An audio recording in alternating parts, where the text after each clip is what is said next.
Hello viewers, welcome back to my channel Pal academy সেন্টারে তোমাদের সকলকে আমার স্বাগত।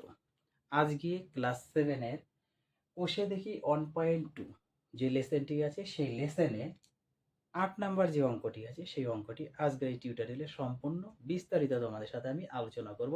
তোমরা যদি তোমাদের বইয়ের পেজ নাম্বার 33 বার করো তাহলে দেখতে পাবা আমি যে 8 নাম্বার অঙ্কটি এই যে বোর্ডে একটু লিখে রেখেছি, এই 8 নাম্বার অঙ্কটি তোমরা তোমাদের বইয়ে দেখতে পাবা।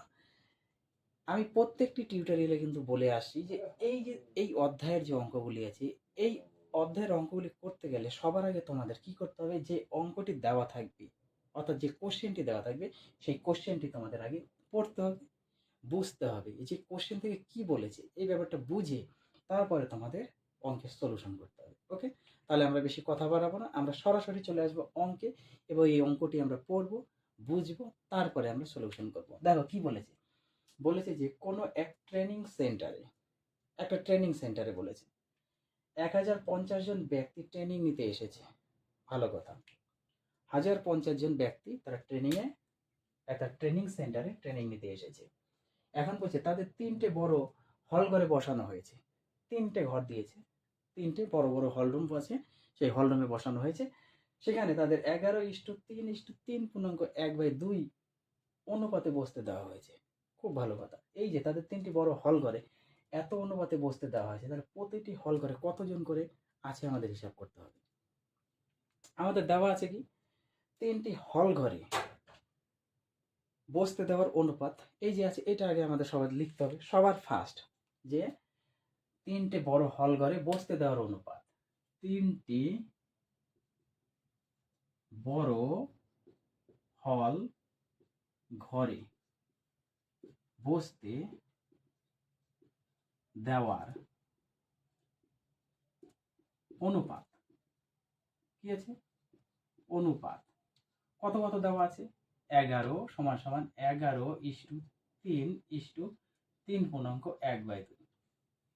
এই যে অনুপাত, এই অনুপাত থেকে আমাদের একটা ভগ্নাংশ আছে, এই ভগ্নাংশটাকে হাটাতে হবে, তাই না? তাহলে ভগ্নাংশ হাঁটানোর নিয়ম হচ্ছে আমাদের, এখানে আমরা একটু এখান থেকে করি, 11:3 এটার নিয়ম 3×6, কোনাকুনি গুণ করে উপরে যোগ, 6×1=7, 7/2। এখন এই 7/2 তার মানে লব বাই হর, হরটাকে আমাদের হাঁটাতে হবে। হরটাকে হাঁটাতে গেলে কি করতে হবে, 2 দ্বারা গুণ করতে হবে। তাহলে প্রত্যেকটি অনুপাতকে আমাদের 2 দিয়ে গুণ করতে হবে। তাহলে প্রত্যেকটি অনুপাতকে আমাদের 2 দিয়ে আমরা গুণ করে দিলাম, তাহলে হর হেঁটে গেল। তাহলে এখানে আমাদের দাঁড়ালো 11×22=3×6=7। এই যে 2 দিয়ে কেটে যাবে, হয়ে গেল। প্রত্যেকটি অনুপাতকে আমরা 2 দিয়ে গুণ করলাম। কেন গুণ করলাম, কারণ এখানে হর 3 নম্বর পদে যে হর আছে হরটা হাঁটাতে হবে। তাহলে 11×22, 3×6 আর এখানে 7 হয়ে গেল। তারপরে কি করতে হবে, আমাদের অনুপাতের সমষ্টি, অনুপাতের সমষ্টি এটা তোমরা সকলেই জানো। অনুপাতের সমষ্টি কত, 22+6+7, যদি যোগ করি কত হয়, 22 আর 7 হয়ে গেল আমাদের 29, 29 আর 6 হয়ে গেল 35, 35 হয়ে গেছে। এখন বলেছে যে প্রতিটি হল ঘরে কতজন করে বসবেন। আমরা তো বসার অনুপাত পেয়ে গেছি, 3টি বড় হল ঘরে বসতে দেওয়ার অনুপাত অর্থাৎ বসার অনুপাত 35 পেয়ে গেছি, এবং বসার অনুপাত আমরা বের করছি, তাই না? এই যে বসার অনুপাত হচ্ছে এইগুলা, 22, 6, 7 বসার অনুপাত, এইভাবে তারা বসেছে।